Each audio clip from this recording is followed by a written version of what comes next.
안녕하세요. 요즘 들어 너무 흉흉한 일들이 많은 이 와중에 저 역시도 제가 겪은 이야기를 한번 해볼까 해요. 어렸을 적 꿈인 승무원을 이루고 난 후 정말 즐겁게 일했어요. 그러다 비행 중 탑승객이었던 남자친구를 만나 결혼을 준비하게 되었죠. 남자친구는 저를 귀찮을 정도로 쫓아다녔고 본인은 IT 계열에서 일을 한다고 하며 저에게 자신만만하게 자신을 소개하였어요. 말끔히 생긴 모습과 본인 일을 열심히 해나간다는 그런 근면성실함에 반해 연애를 시작한 것이었고 시부모님 될 분들도 너무 좋았어요. 어렸을 때부터 꿈꿔왔던 결혼 생활을 이 남자와 함께라면 그려나갈 수 있겠다 싶어 참 행복한 나날들이라고 믿었습니다. 그래, 아버님이 음식점을 꽤나 크게 한다고 하셨지? 거기 음식점 유명하잖아. 체인점도 여러 개고, 나도 가봤어. 아, 네. 오래 하셔서 아무래도 단골 손님들 덕분에 가게가 많이 커졌어요. 다음에 한번 더 놀러 오세요. 제가 대접해 드릴게요. 그럼 나야 좋지. 어쩜 우리 아들이랑 이리 안성맞춤이라니? 꼭 너를 만나려고 지금까지 혼자 있었던 것 같다. 당연히 내가 재영이 만나려고 지금까지 혼자인 거지. 아주 한눈에 알아봤다니까. 틀림없이 내 짝이라는 걸. 재영아, 내가 행복하게 해줄 테니까 네 인생 모두 나한테 맡겨도 좋아. 정말 이 결혼 후회하지 않게 해줄 테니까 나만 믿어. 저희 아빠가 굉장히 큰 음식점을 여러 개 하고 있어서 분점들도 많았어요. 그 덕분에 여유 있게 살았고 제 배경이 결혼을 하려고 했을 때 시어머니에게 크게 플러스 요인이 되는 건 사실이었어요. 결혼이 술술 풀리는구나 라고 생각하고 있을 때 마침 예비 시어머니 생신이 다가왔고 저희 부모님께서 특별히 어머님 생신이라고 음식들을 바리바리 싸주셨어요. 이 음식을 가지고 시어머니를 기쁘게 할 생각에 깜짝으로 시댁에 방문하게 된 날이었죠. 그곳엔 남자친구에게 한 번도 들어오지 못한 시누이가 절 반겨주었어요. 가족 이야기를 스스럼 없이 하는 사람이어서 시누이 얘기는 왜 안 했나 싶은 마음이 들더라고요. 연우 오빠 여자친구라고요? 아, 생신이라서 음식을 바리바리 싸운 거구나. 진짜 노력이 가상하네요. 눈물겹고. 어머, 연우 씨한테 여동생이 있는 줄은 몰랐어요. 처음 뵐게요. 그렇지 않아도 음식 많이 싸워서 같이 드시면 될 것 같아요. 전 가봐야 해서요. 여긴 제 딸이에요. 연우 오빠한테 여동생 있다는 말도 못 들었으면 조카 있다는 말도 못 들어보셨겠네요. 네, 이렇게 귀여운 조카도 있는 줄 몰랐어요. 앞으로 저희 잘 지내봐요. 나중에 언니가 맛있는 거 사줄게. 엄마랑 같이 만나자. 앞으로 엄청 자주 보게 될 거니까 걱정 마요. 우리가 보통 인연은 아니니 아마 마음의 준비는 해야 할 거예요. 이상하게 날이 서 있는 모습을 보이는 시누이였지만 별 대수롭지 않게 생각했어요. 결혼도 했고 아이도 있었거든요. 그래서 남자친구가 왕래가 별로 없으니 따로 말을 안 했구나 싶은 마음이 들다가 근데 왜 동생 얘기를 아무도 안 한 거지? 오히려 미국에 사는 형이 있다는 소리는 했어도 결혼한 동생 얘기는 일절 없었거든요. 조금 의아하다 싶은 마음이었어요. 에고, 아유, 이런 거 가지고 올 거면 미리 말을 하지. 아까 혹시 들어오면서 여자애 하나 봤니? 처음 봤지? 아, 네. 연우 씨 동생이라고. 연우 씨한테 동생 있다는 말을 못 들어서 놀랐어요. 그래도 결혼도 하고 아이도 있나 보더라고요.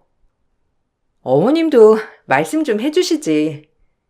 막상 처음 뵈니까 놀라가지고 무슨 말을 했는지 생각이 안 나더라고요.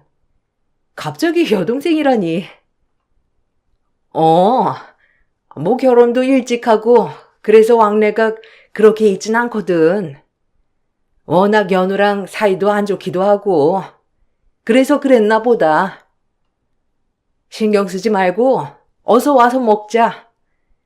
난 그리고 내가 얘기한 줄 알았지. 내가 안 했구나. 뭐 근데 신경 쓸 거 없어. 그나저나 아유 사돈 어른들은 뭘 이런 걸 보내셨대. 정말 고맙게 감사하다고 전해줘. 역시 음식 솜씨가 아주 대단하시구나. 그렇게 그날 일은 한 에피소드의 하나로 넘어가는 듯 했고, 전 남자친구와 결혼 준비에 박차를 가하고 있었어요. 그러던 중 남자친구는 해고 통보를 받았다며 우울해하는 거예요. 저도 너무 갑작스러운 실직 상태인 남자친구가 당황스러웠지만, 그래도 IT 전공자이니 어디든 갈 수 있겠다 싶어 남자친구를 계속 위로해 주었고, 남자친구는 본인 계획을 얘기했어요.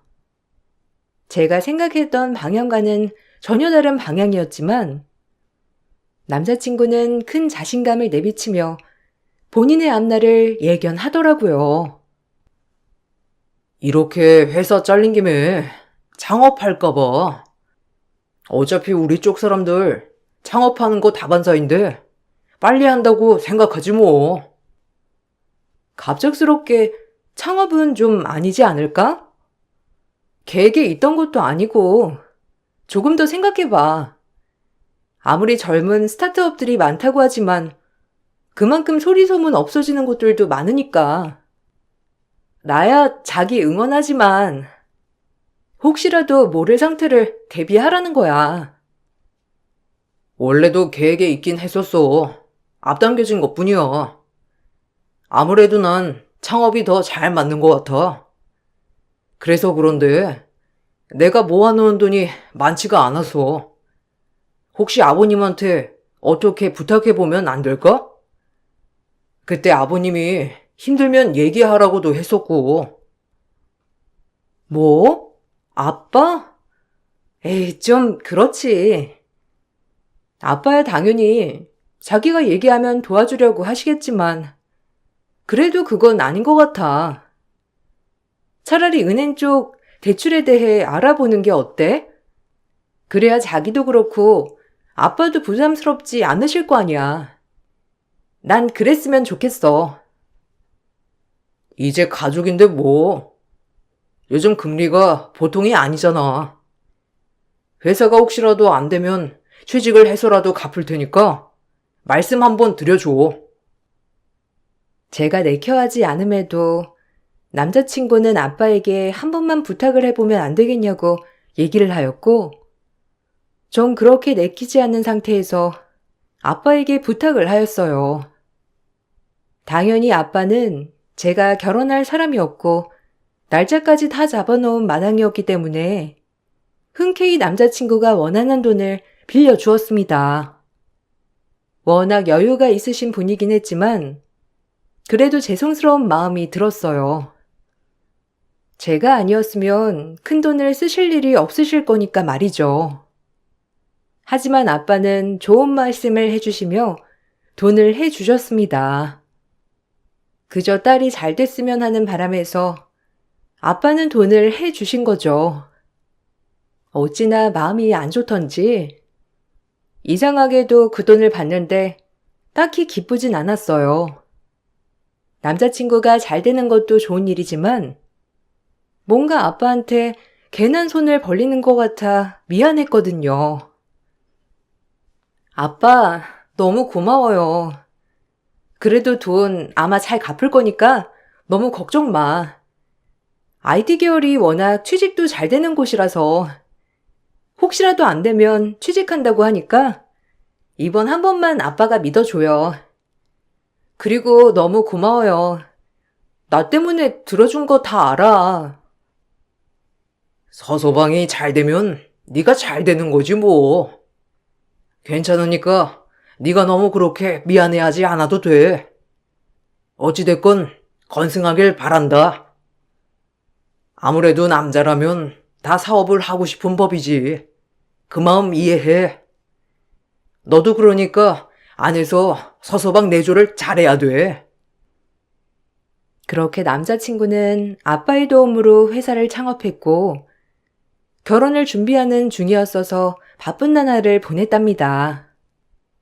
저 역시 남자친구와 결혼을 약속한 뒤 남자친구의 집을 자주 왕래하는 사이가 되어 집을 자주 가다 보니 시누이를 자주 마주치는 일도 있었죠. 하지만 그때마다 시누이는 이상하게 저에게 늘 날이 서 있는 것 같았어요. 그 모습을 보니 이래서 남자친구와 사이가 매우 안 좋나? 그런 생각이 들면서 저 역시도 시누이에게 적대심이 들기 시작하더라고요. 첫 단추부터 잘 못 깨진 거죠. 언니가 오빠 돈 내줬다면서요?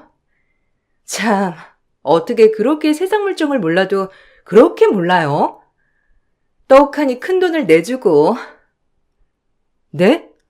아, 뭐 오빠가 떼먹을 사람도 아니고 오빠가 잘 되는 길이 제가 잘 되는 길이잖아요. 그래서 그런 거예요. 근데 아가씨는 오빠가 사업하는 게 영 마땅치 않은가 봐요? 그렇게 좋아하는 것 같지가 않은 뉘앙스로 얘기를 하니까 그래 보이네요. 아니요, 뭐 좋죠. 우리 오빠 돈 잘 번다는데. 그럼 우리 딸 맛있는 것도 많이 사줄 거고. 그래도 언니, 사람 너무 믿지 마요. 내 오빠지만 뭐 혹시 알아요? 난 가족도 안 믿어서. 아, 그리고 저 남편이랑 이혼해서 이제 엄마네서 살 거예요. 자주 봐요, 우리. 어머, 어떻게 그런 일이. 괜찮으세요?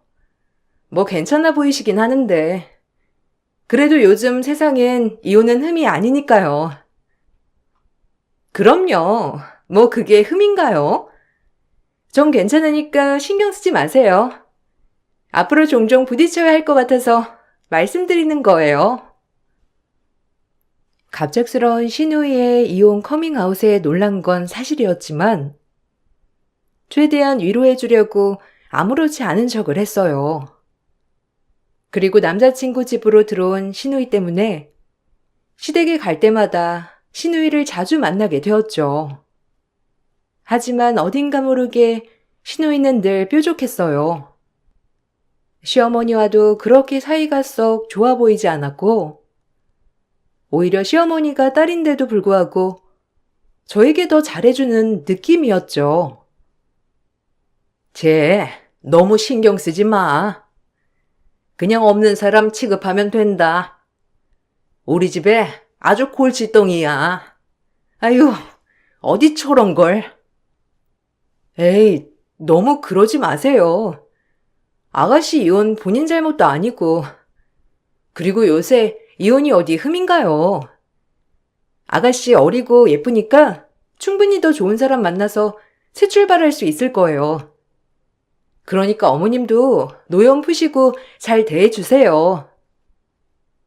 그냥 제 얘기는 꺼내지도 마. 아주 속 뒤집어지니까. 아, 근데 사돈어른이 큰돈도 해주시고 내가 어떻게 해야 하니?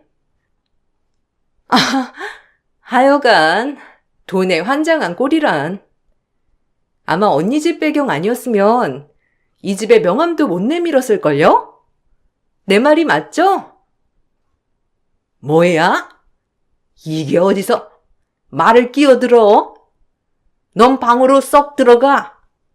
어디 낄 때 안 낄 때 구분 못하고 끼어들어? 제 말 흘려 들어라. 맞잖아요. 내가 여기서 다 말해 볼까요? 표정이 어떻게 변하는지 진짜 궁금하네. 가만히 있는 나 건들지 마요. 아, 기막혀. 내가 아주 내 명에 못 살지. 저 원수덩이를 어떡한담? 예, 넌 너무 신경 쓰지 말거라. 우리 집 화상이야 저거. 양심 없는 인간들. 내가 우리 가연이 보고 참는 거야. 아니었음 벌써 다 뒤집어 엎었어. 내 마음 잘 알잖아요? 아가씨, 뭐 때문에 그런진 모르겠는데 흥분 좀 가라앉혀요. 어머님도요. 그래도 하나뿐인 모녀 사이인데 잘 지내셔야죠. 비탁한 시누이의 말에 시어머니는 아무 말도 못했고 그저 두 사람 사이가 왜 그런지 의아했답니다. 그리고 남자친구에게 아무렇지 않게 시누이에 대해 물었으나 돌아오는 대답은 역시나 시어머니처럼 시누이의 흉이었어요. 시어머니나 남편의 인품이 훌륭하다고 생각했었기 때문에 사실상 시누이한테 하는 행동이 이해가 가지 않더라고요. 너무 싫어했었거든요. 그쯤 되니 시누이는 혹시 돌아가신 아버님이 밖에 나가서 나온 자식인가 싶은 마음이 살살 들기 시작하더라고요. 형제가 없는 저로서는 형제 하나만 있으면 너무 좋았을 것 같았지만 형제가 다복한 남자친구는 그리 달가워하지 않았어요. 아니, 어머님이랑 아가씨 왜 이렇게 사이가 안 좋아? 나 같으면 딸이 이혼하고 들어와 있으면 안타까워서 되게 잘해줄 것 같아. 근데 어머님이랑 아가씨는 서로 못 잡아먹어 안달인 것처럼 으르렁거리더라고. 자기도 아가씨에 대해 좋게 생각 안 하고. 그냥 신경 쓰지 마. 걘 거의 우리 집에서 내놓은 애나 마찬가지거든. 속썩인 게 한두 가지가 아니어서 너무 깊게 파고들려고 하면 머리 아파. 우리 둘이 잘 지내고 엄마랑 사이 좋으면 되지. 걔 얘긴 아예 하지 말자. 좋은 얘기만 해도 벅차. 그래 뭐 알겠어. 당신이 그렇다니까 그런 줄 알게. 그래도 가족이니까 너무 그렇게 몰아붙이진 마. 핏줄인데. 난 오히려 형제가 없으니까 더 부러워. 자긴 형도 있고 여동생도 있으니까. 그래서 내가 이렇게 결혼하는 걸 부모님이 좋아하시는 거야. 제가 다 민망할 정도로 남자친구는 시누이 얘기를 극도로 꺼렸고 저 역시도 남자친구가 워낙 싫어하니 얘기를 꺼내지 않았죠. 그리고 결혼식이 다가오고 있었어요. 결혼을 한다고 하니 미국에서 남편의 형네 부부가 귀국을 했고 처음으로 제 형님이 되실 분도 만났답니다. 외국물을 많이 먹어서 그런지 성격은 아주 쿨한 성격이었고 저와 잘 맞을 것 같다는 생각이 들었어요. 처음 만난 저에게 아주 살갑게 대해주시며 말을 하는데 이런 분이 내 형님이 된다고 생각하니 기분이 참 좋았어요. 남편한테 자기 얘기 많이 들었는데 결혼 너무 축하해요. 뭐 결혼은 재영 씨가 한 선택이니까 부디 잘 살길 바랄게요. 저도 연우 씨한테 얘기 많이 들었어요. 미국에서 쭉 생활하신다고. 나중에 미국 가면 가이드 해주세요. 비행하면서 한두 번밖에 안 가봐서 여행으로 꼭 가보고 싶었거든요. 연우 씨랑 같이 가면 형님네랑 더 친해질 수 있고 좋겠어요. 그래요. 하나밖에 없는 동서지간인데 우리 잘 지내봐요. 저희 집에 대해서 다 알고 하는 결혼이긴 한 거죠? 네? 네, 뭐 비밀이랄 게 있나요? 보면 연우 씨가 어머님한테 가정교육도 잘 받고 올바르게 자란 것 같아요. 어머님도 상냥하시고 다른 집들은 시댁에서 군기를 그렇게 잡는다는데 저희는 안 그런 것 같아서 제가 시댁복이 있다니까요. 예, 큰애야. 무슨 너는 주저리 얘기하고 있어? 나온 지 얼마 안 돼서 시차 적응해야 할 텐데 좀 쉬어라. 제가 형님과 이야기를 나누자 어머님은 저와 형님 말씀을 딱 가로채고 더 이상 대화를 하지 못하게 하셨고 처음엔 그게 왜 그런지 의문이 들었지만 정말 시차 적응을 해야 하니 쉬셔야 하셔서 그러나 보다 했어요. 그리고 결혼식이 되었어요. 의외로 남편네 집안에 하객 식구들이 없더라고요. 친척이 굉장히 많다고 들은 거와는 별개로 결혼식장엔 거의 텅 빈 것처럼 하객이 많이 없었어요. 그 모습을 보고 저희 부모님도 당황을 하셨습니다.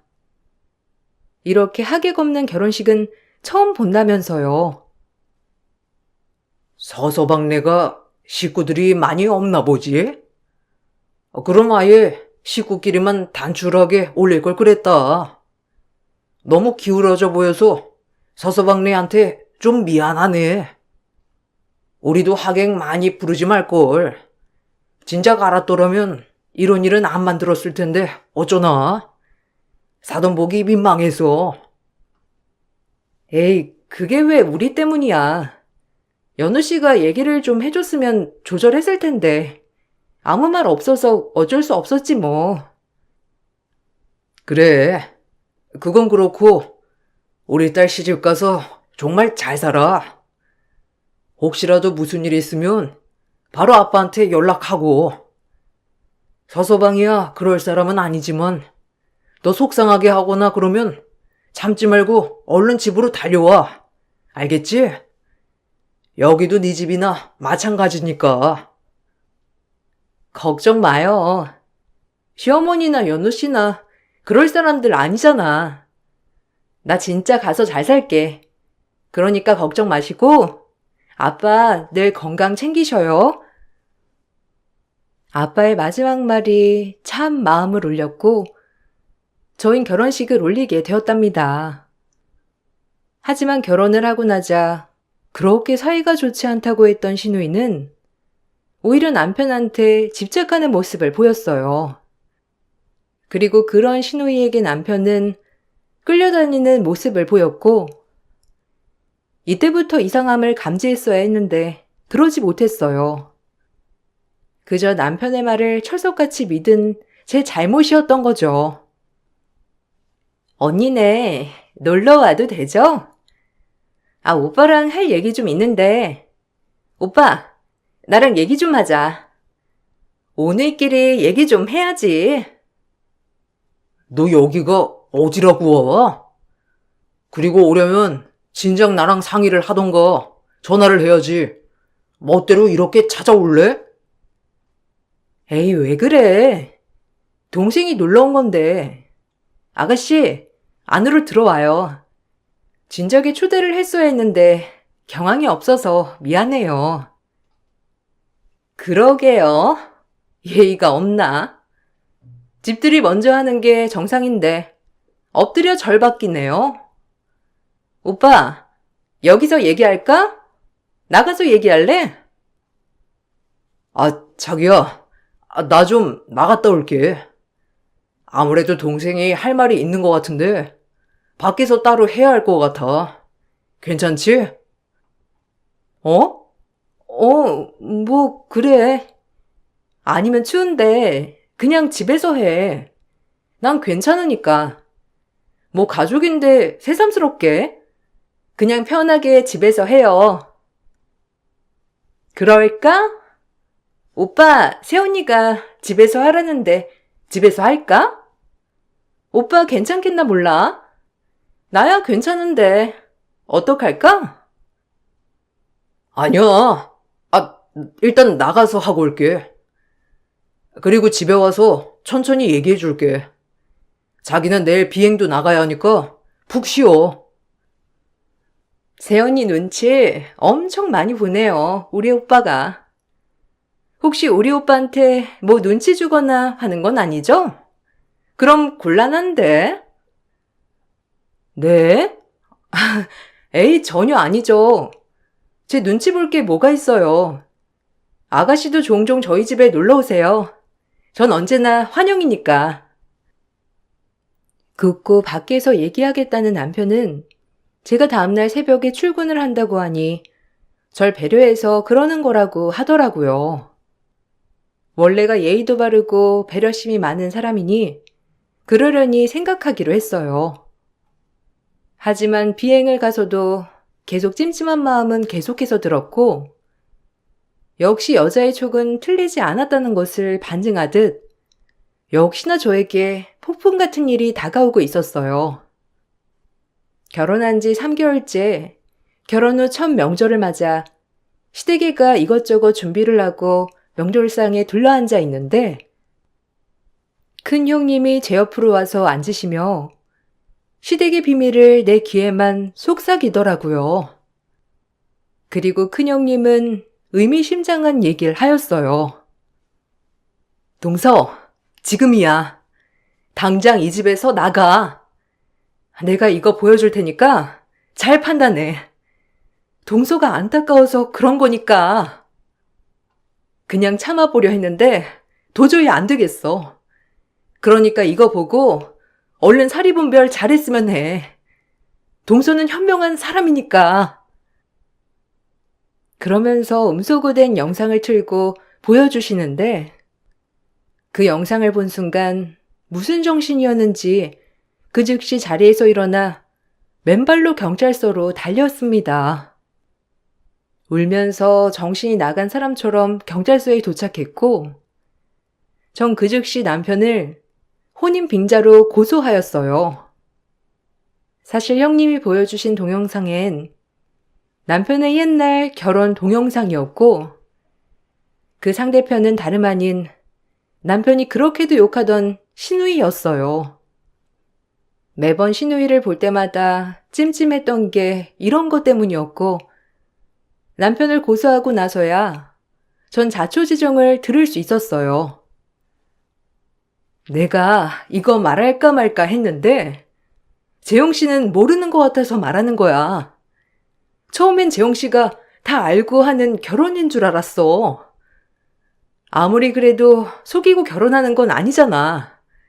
내 가족이라고 하더라도 한 사람 인생이 달린 문제인데 남편은 절대 얘기하지 말라고 했는데 같은 여자로서 납득할 수가 있어야지.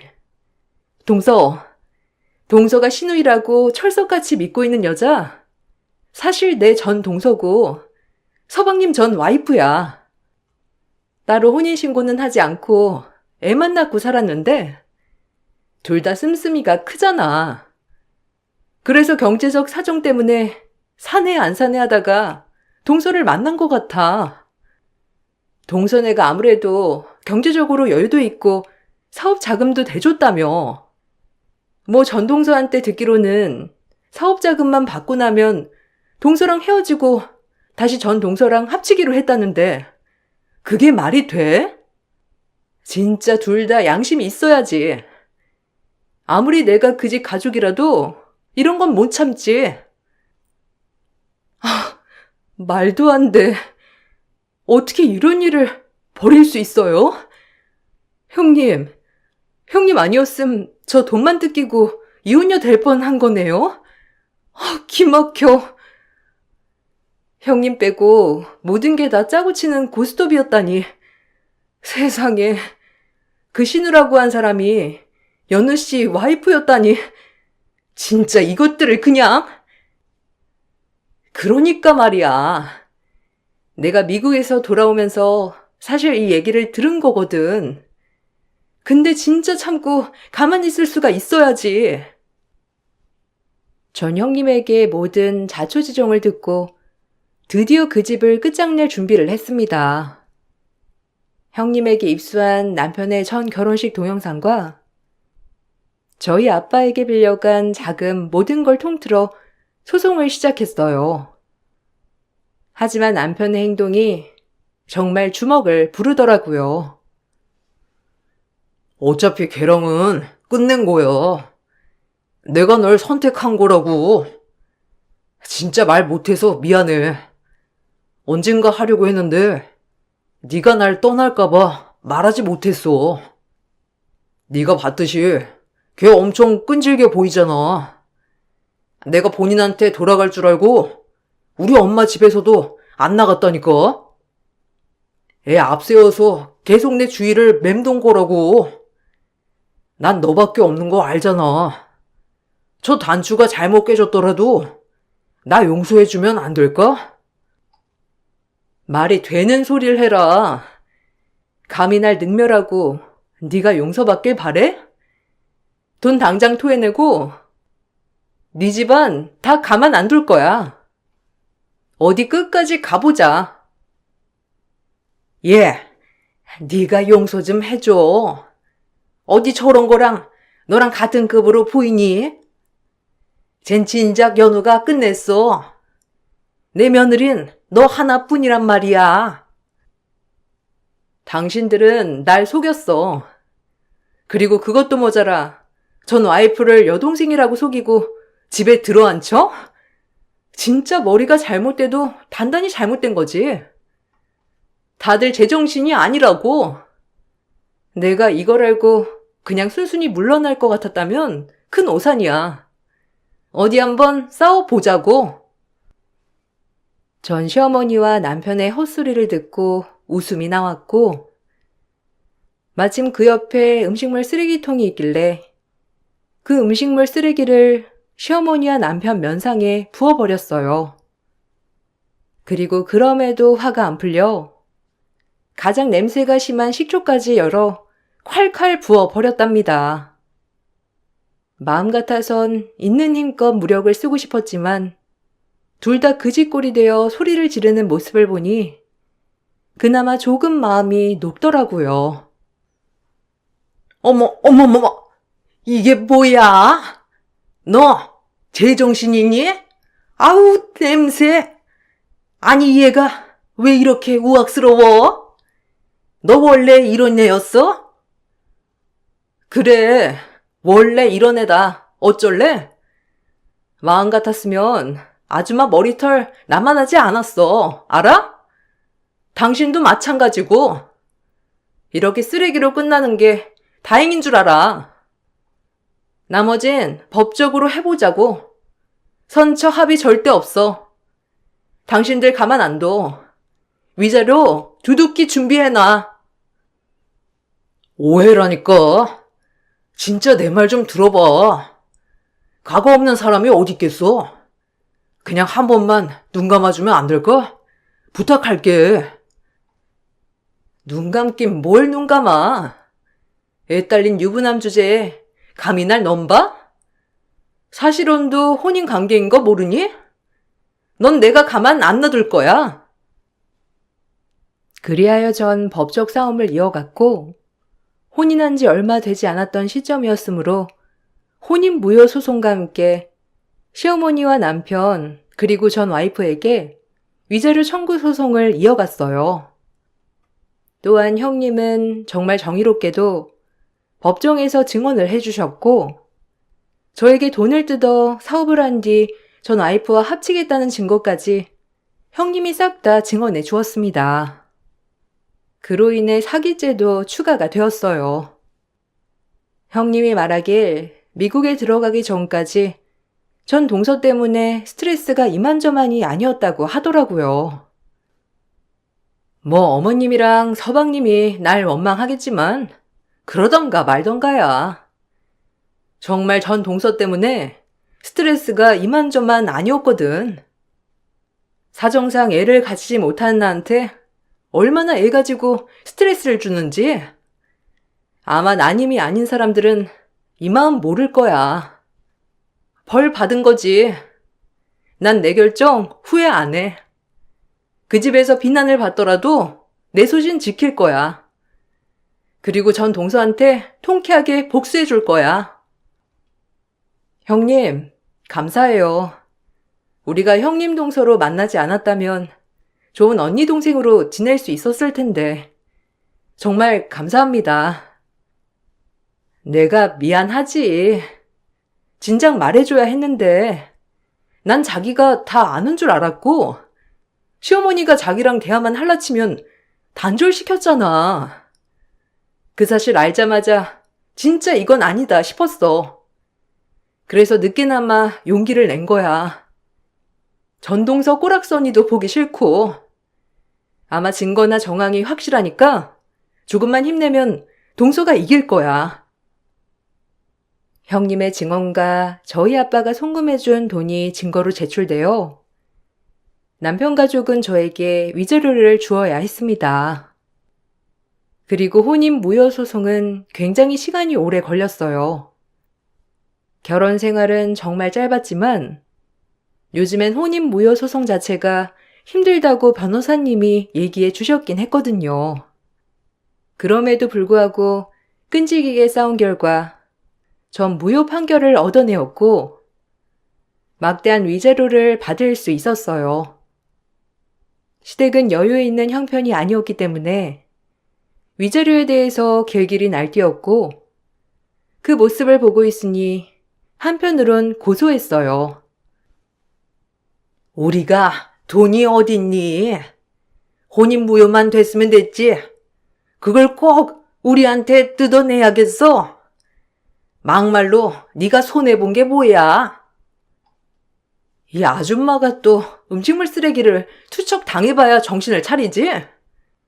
결혼식 때 하객 없던 것도 이미 결혼했었으니까 안 부른 거였어. 그것도 모르고 당신들이 날 능멸한 대가는 값진 돈으로 치러야 하지 않겠어? 어차피 당신들의 진정한 사과도 나한텐 다 거짓으로 들리거든. 내가 말했지? 위자료나 두둑히 준비해두라고. 이제 나랑 깨끗이 끝났으니 전 며느리랑 잘해보셔. 저 여자랑은 끝났다니까. 왜 이렇게 날 오해해, 재용아? 내가 널 버리려고 했음 결혼식까지 했겠어? 제발 믿어줘. 저 여자랑 끝났으면 애초에 나 있을 때 집에도 안 들였겠지. 말이 되는 소리를 해라. 나한테 더 뜯어먹을 게 있으니 결혼도 한 거 아니야? 아, 뭐라고? 나랑 끝났다고? 너도 나 능멸한 대가 치르게 될 거야.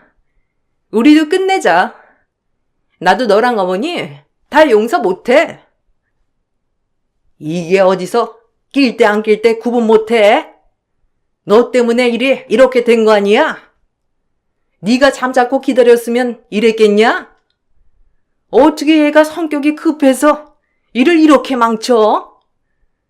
어련히 알아서 아범이 돌아갈까? 그걸 못 믿어가지고 집까지 쳐들어와? 아이고. 어머님, 말 다 하셨어요? 저한테 믿음 안 주셨잖아요. 제가 어머님 며느리인데 저 여자 보고 우리 며느리, 우리 며느리. 내가 불안해서 가만히 있을 수 있냐고요. 저도 가만 안 있어요. 연우 씨, 저 여자뿐만 아니라 저도 기만한 거나 마찬가지니까요. 웃긴다. 누가 누구한테. 다 끼리끼리 내가 볼 땐 매한가지 똑같구만. 둘 싸움은 알아서 하고 다들 위자료나 준비해. 시누이라고 했던 전 와이프는 남편이 저에게 비는 모습을 보고 배신감이 들었는지 본인 또한 가만히 있지 않겠다며 남편에게 위자료 청구 소송을 걸었습니다. 본인과 사실혼 관계에 있음에도 불구하고 다른 여자와 결혼식을 올렸다는 것에 대한 소송을 건 셈이죠. 남편은 이러지도 저러지도 못하는 상황에 처하게 되었어요. 인과응보라고나 할까요? 그리고 전 모든 재판에 승소하고 다시금 자유를 되찾았어요. 웃긴 건 그 여자와 남편은 아직까지도 법정 소송을 이어가고 있다고 해요. 남편 또한 이번 일이 전 와이프와 다 상의가 된 것이라며 맞소송을 걸었거든요. 전 와이프 쪽에선 인정을 안 하고 있고요. 그리고 아빠가 빌려준 돈에 모든 위자료를 주고 나자 남편네 가족은 정말 개털이 되었습니다. 시어머니 집까지 팔아 저에게 위자료를 주었거든요. 본인들 욕심에 눈이 어두워 모든 걸 다 망친 셈이 된 것이죠. 이래서 욕심을 거두라는 말이 있나 봐요. 네가 한탕 그게 한다고 할 때부터 알아봤지. 네 아빠 돌아가실 때 남겨준 마지막 유산인 게 이 집인데 이제 어쩔 거야? 내가 이럴 줄 알았어? 엄마도 그러자며. 그렇게 해도 된다며. 왜 나한테 온팡 다 뒤집어 씌우는 거야? 나도 피해자라고. 다 잘해보기로 했으면서 결국 형수 때문에 이 사달이 났잖아. 형수는 왜 한국으로 불러들여가지고는? 내가 네 형수가 그럴 줄 알았니? 그게 다 저 기집애 때문이야. 애 못 낳는다고 얼마나 스트레스를 줬으면 네 형수가 이를 갈고 폭로를 해? 에휴, 이래서 여자 하나 잘 들어와야 집안 꼴이 돌아간다니까. 정말 속상해서야 원. 아이고, 내 팔자야. 이제 어떡할 거야? 내 사업도 다 도루묵 됐는데 이제 우린 진짜 망했어. 엄마, 어쩌면 좋아. 집도 월세에다가, 아휴. 아직도 그때 생각에 참 아찔해요. 그때 일을 계기로 전 남자를 잘 믿지 못하게 되었어요. 작정하고 속이면 이렇게나 속일 수 있구나 싶은 게 아무도 못 믿겠더라고요. 그리고 저희 아빠도 이런 일에 휘말렸다는 게 충격이라고 하셨지만 그래도 초장에 이런 일을 바로잡을 수 있어서 그나마 다행이라고 했어요. 저 역시 인생을 살면서 정말 큰 인생 공부를 했다고 생각을 했거든요. 그리고 비록 혼인 무효 소송을 하여서 법적으론 제가 깨끗하지만 그때 그 트라우마로 다시는 결혼하고 싶지 않아요. 그 덕분에 일에 매진했더니 전 최연소 사무장이 되었고 제 커리어를 더 확립해 나가게 되었어요. 돌아보면 오래된 이야기지만 그때 일을 지금 이렇게 꺼낼 수 있다는 게 시간이 약이구나 싶어요. 전 비록 안타깝게 이런 일을 당했지만 여러분들 혹시라도 싸우거나 찜찜한 게 있으면 그냥 넘어가지 마세요. 여자의 촉은 무시할 수 없답니다. 요즘같이 흉흉한 세상, 제 자신은 제가 지켜야죠.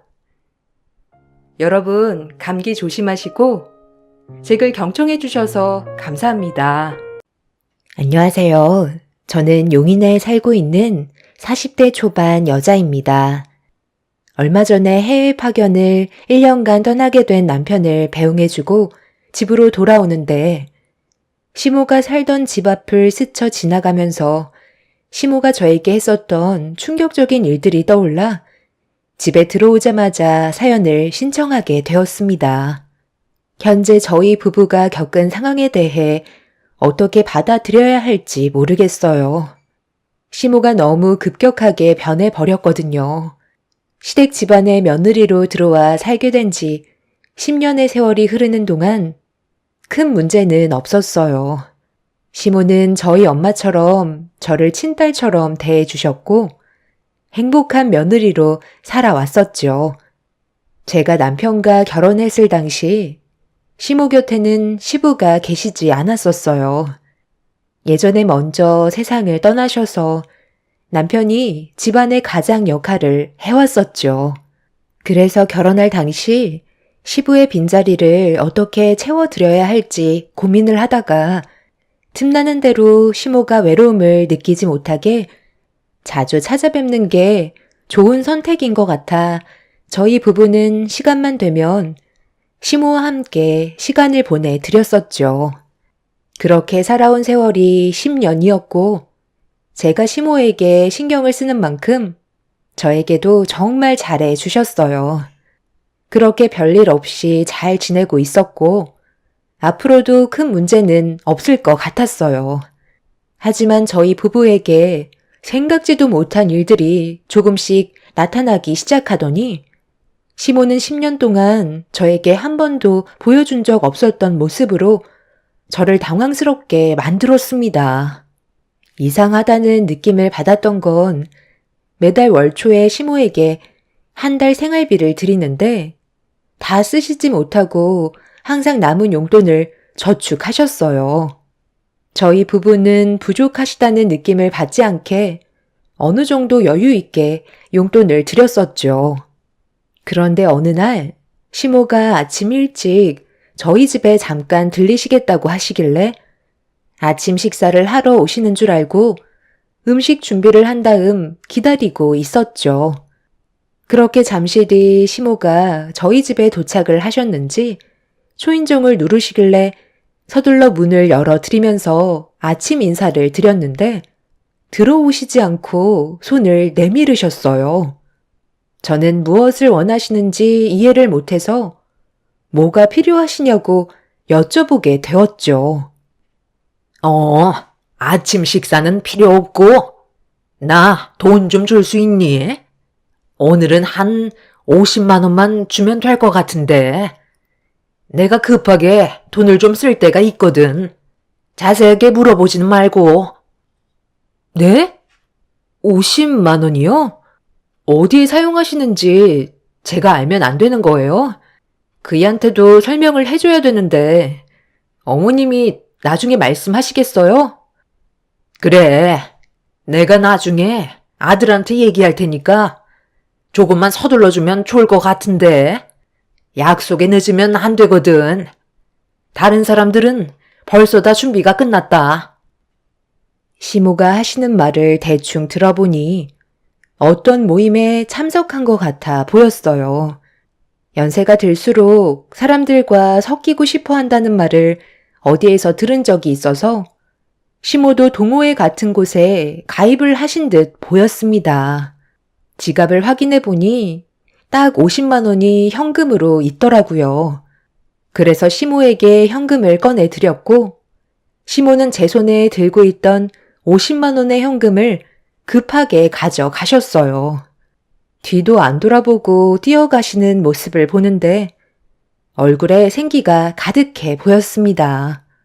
저희 부부는 돈을 함께 관리하기 때문에 어디에 사용했는지 모든 걸 공유하고 있어야 돼서 퇴근하고 들어온 남편에게 시모가 아침에 찾아오셔서 돈이 필요하다길래 50만 원을 드렸다며 상황을 설명해 주었죠. 혼자 지내시는 게 적적하시고 외로우셨는지 모임에 가입하신 것 같다고 얘기하자 좋게 받아들이면서 남편은 시모에게 전화를 걸어 한참 동안 대화를 나눈 뒤 저에게 설명을 해주었고 일반 모임이라는 걸 알 수 있었습니다. 그때까지만 해도 저희 부부에게 엄청난 일들이 펼쳐질 거라곤 상상도 못했었죠. 며칠 뒤 시모가 다시 한번 아침 일찍 저희 집에 찾아오시더니 또다시 현금을 요구하셨습니다. 이미 며칠 전에 50만 원을 들여서 당장 현금이 없었던 상황이라 은행을 가야 한다고 말씀드리면서 50만 원 드린 용돈은 벌써 다 사용하셨냐고 여쭤보자 충격적인 말을 꺼내셨습니다. 그날 50만 원 한 번에 다 사용했지. 남들은 훨씬 더 많이 가져왔는데 나는 첫날이라 그 정도만 가지고 갔던 거다. 제대로 놀려면 한 돈백 정도는 있어야 할 것 같은데 지금 가지고 있는 현금이 없으면 서둘러 은행으로 가자. 약속 시간 전에 도착하려면 서둘러 움직여야 된다. 그렇게 해줄 수 있지? 네? 100만 원이요? 50만 원 드린 지도 며칠밖에 안 지났는데 이번에는 100만 원이 필요하시다고요? 그럼 100만 원을 오늘 하루 다 사용하시는 거예요? 당연하지.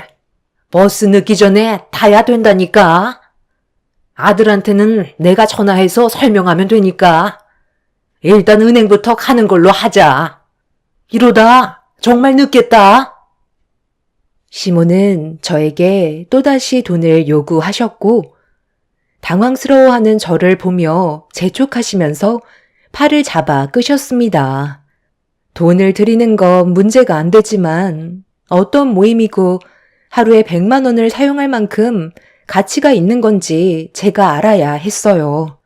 그래서 저를 잡아 끄는 시모의 팔을 뿌리치며 제대로 된 설명을 듣고 싶다고 말씀드렸습니다.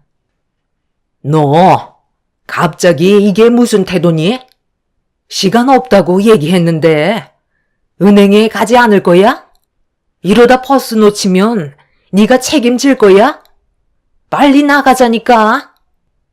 잠시만요. 어머님이 모임에 가입하시는 건 좋지만 며칠 전에 50만 원 드렸는데 이번에는 100만 원이나 달라고 하시는 게 정상적인 모임은 아닌 것 같아 제가 좀 알아봐야 할 것 같아요. 그 모임이 도대체 어떤 목적을 가지고 사람들이 모이는 거예요? 정확하게 설명을 해 주시고 제가 납득이 돼야 돈을 드릴 수 있을 것 같아요. 어머님이 즐겁게 모임에 참석하시는 것까지는 좋지만 어느 모임이든지 그렇게 많은 돈을 그날 하루에 다 사용하지는 않아요. 보통 회비는 많아야 10만 원 안쪽으로 해결할 수 있는데 지금 어머님이 가입하신 모임은 100만 원 이상도 쓰신다는 거잖아요. 정상적인 모임이 아니면 돈을 드리기에는 많이 힘들 것 같아요. 그래서 지금 주지 않겠다는 거야? 내가 언제 이렇게까지 요구했던 적이 있니? 그럼 다음 달 용돈 미리 당겨서 좀 쓰자. 미리 받는 건 되는 거잖아. 아니요. 그렇게도 해드릴 수 없어요. 일단 어떤 모임인지 제가 정확하게 파악하고 제 기준으로 정상적인 모임이면 그때 100만 원 드리도록 할 테니 설명해 주세요. 내가 왜 그런 것까지 일일이 입 아프게 설명을 해줘야 되는 건데. 그냥 놀고 먹고 즐기는데 돈 걱정 없이 사용하려고 돈 좀 달라는 게 뭐가 문제야? 일반 등산 모임이니까 대충 그렇게만 알고 빨리 은행 가자니까. 내 옷을 보면 되잖아. 등산복 입고 산에 가지 물에 가겠니? 아침부터 얼굴 붉히게 만들 거야? 죄송하지만 그런 단순한 이유로는 돈을 드릴 수 없어요. 일단 그이한테 먼저 전화할 테니 통화 한번 해보세요. 저 혼자 결정할 수 있는 문제가 아니라서요. 됐다. 너 때문에 기분 잡쳐서 오늘은 안 갈란다. 나도 이왕 노는 거 돈 걱정 없이 놀고 싶어서 좀 더 여유 있게 받아가겠다는 건데 그걸 반대해? 시모는 제가 돈을 드리지 않았다는 이유 때문에 화가 잔뜩 올라오셨어요. 남편과 결혼 생활하면서 시모가 저에게 얼굴을 붉힌 적은 단 한 번도 없었는데 그날은 저에게 상처되는 말까지 거침없이 뱉으셨어요. 처음 보는 시모의 행동들이 저를 당황스럽게 만들었고 집으로 돌아가시는 모습을 보면서 걱정이 많아졌어요. 이런 적이 단 한 번도 없었기 때문에 어떻게 대처를 해야 될지 몰라 걱정이 많았었죠. 그렇게 기분이 좋지 않은 상태로 아이를 학교에 보낸 뒤 출근하면서 아침부터 시모에게 제가 너무 했는지 다시 생각을 해봤지만 이건 상식에 벗어나는 일이라 납득을 할 수가 없었어요. 혼자서 5만 가지 생각을 하며 회사에 출근해 일을 하다가 점심시간 때 남편한테 전화를 해서 아침에 있었던 일들에 대해 설명했어요.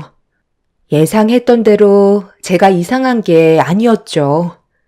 남편도 처음에 50만 원 정도야 충분히 이해를 했었지만 그걸 하루에 다 쓰셨을 거라곤 생각조차 못했었는데 며칠 전에 드린 돈을 다 쓰고 100만 원을 또 달라는 건 문제가 있는 거라며 퇴근 후 시댁에 찾아가 왜 돈이 필요한 건지 진지하게 대화를 나눠봐야 할 것 같다는 남편의 말을 들을 수 있었습니다. 그렇게 저희 부부는 퇴근 후 학원 일정을 끝내고 나온 아이를 차에 태운 뒤 시댁으로 향하게 되었습니다. 시모는 저희를 달가운 표정으로 바라봐 주시지 않았어요. 그냥 집에 들어갈 것이지. 언제부터 나를 신경 썼다고? 여긴 왜 온 거야? 할 말 없으니까 그만 돌아가라. 어차피 돈을 주지 않을 거면 나도 할 말이 없다. 엄마, 그 모임이 정확하게 어떤 목적을 가지고 함께 모이는 건지 저한테 솔직하게 설명해 주세요. 그렇지 않으면 정상적인 모임이 아니라고 판단하고 경찰에 신고할 거예요. 문제가 있는 모임에 엄마가 빠졌으면 아들인 제가 데리고 나와야 하는 책임도 있는 거라고요. 며칠 전에 다녀오셨을 때 뭐 하셨어요? 뭘 해? 그냥 동호회 사람들끼리 만나서 인사하고 아침 먹고 등산한 뒤에 산에서 내려와 풍경 좋은 데서 수다 떨다가 왔지. 소규모 모임도 아니고 100명이 넘는 인원들이 함께 하는데 회비는 참석 비용밖에 안 되는 거라고. 나머지는 개개인이 알아서 해야 되는 거니 당연히 돈이 들 수밖에 없는 거지. 그래서 엄마가 혼자 다 냈다는 말이에요? 그런 것도 아니잖아요. 다른 사람들은 엄마보다 더 많은 돈을 가져온다면서요. 거기가 무슨 돈 자랑 하는 데도 아닌데 하루 놀면서 그렇게까지 돈이 많이 필요한 거라면 다음부터는 그 모임에 참석하지 않는 게 좋을 것 같아요. 거기보다 더 좋은 모임들도 훨씬 많으니까 새로운 곳을 찾아보는 게 좋을 것 같아요. 제 말 무슨 뜻인지 아시겠죠? 저희는 이런 식으로 돈을 드릴 수 없다는 걸 다시 한번 말씀드리는 거예요. 어머님, 소박하게 모이는 동호회도 많아요. 저희까지 부담을 가지면서 그 모임에 참석하는 건 아닌 것 같아요. 이런 일로 얼굴 붉힐 필요 없잖아요. 됐다. 너희들이 언제 내 생각 해준 적 있니? 용돈 받는 것도 눈치를 봐가면서 받아야 되는 거야? 이번 달 생활비 다 써서 밖에 나가지도 못하니까 다음 달 용돈이나 미리 당겨주고 가라. 이 나이 먹고 모임 하나 참석하는 것도 너희들 눈치 봐가면서 나가는 내가 너무 불쌍하고 더는 살고 싶지도 않다. 시모는 저희가 돈을 드리지 않는다는 거에 많이 서운해 하셨어요. 하지만 시모가 참석하는 모임은 정상적이지 않다고 판단해 용돈을 드리지 않았습니다. 그리고 그날 이후부터 시모는 저희 부부에게 일절 연락도 주지 않으셨고 시댁에 오라는 말도 꺼내지 않으셨어요. 집안에 계시는 걸 확인했는데도 문조차 열어주지 않으셨습니다. 시간이 지나면 시모도 저희를 이해해주고 다시 예전으로 돌아갈 수 있게 될 거라 생각했지만 시모와의 관계는 좀처럼 좋아지지 않았어요. 남편은 전화를 받지 않는 시모에게 문자로 연락을 드렸는데 그건 용돈 문제였어요. 평소 같으면 한 달마다 용돈을 드렸겠지만 저희한테 제대로 설명도 해주지 않는 모임에 참석하게 된 걸 알게 된 이후부터 불안해서 용돈을 마음 편히 드리지 못했습니다. 그래서 필요하실 때마다 그때그때 연락을 주시면 어디에 사용하실 건지 저희가 들어보고 용돈을 드리기로 했었죠. 모임에 들어가는 돈만 아니면 그게 신경 쓰지 않겠다는 문자였어요. 그런데 시모가 남편이 보낸 문자를 확인하셨는지 곧장 저에게 전화가 왔어요. 분명 불만을 한가득 표현하시려고 전화하신다는 걸 알고 있었지만 받을 수밖에 없었습니다. 내가 받는 용돈을 너희들한테 허락받아가면서 사용해야 된다는 거야? 무슨 그런 개떡 같은 말이 다 있어. 저번에 얘기했잖아. 그 모임에 참석하지 않는다고. 어머님이 속 시원하게 설명을 못 해주시니 그이가 어머님의 말을 신뢰하지 못하는 것 같아요. 계속 이런 식으로 한다는 게 아니라 어느 정도 기간을 두면서 지켜보다가 다시 예전처럼 한 달에 한 번씩 드린다고 하니까 조금 불편하시더라도 저희 의견을 따라 주셨으면 좋겠어요. 저희도 이렇게까지 하고 싶지 않아요. 끝까지 너희들 입장에서만 얘기하는 거지?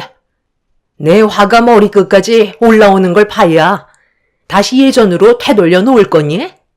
정말 해보겠다는 거야? 엄마, 저예요. 제 말 들어주세요.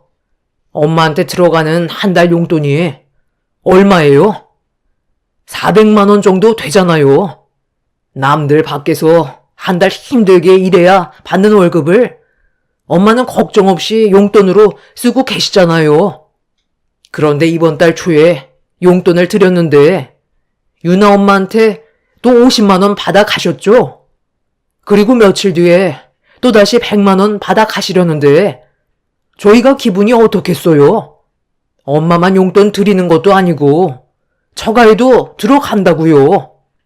요즘 같은 불경기에 정말 많이 드리는 건데 그걸 모임에 전부 다 사용하시면 저희는 기분이 어떨 것 같아요? 그런 곳에 사용하시라고 드리는 용돈이 아니에요. 그러니까 저희 말에 따라주세요. 시모는 더 이상 남편의 말을 듣고 싶지 않았는지 전화를 끊어 버리셨어요. 남편은 그날 정신적으로 많이 힘들었었는지 입에도 잘 대지 않는 술을 마셨습니다.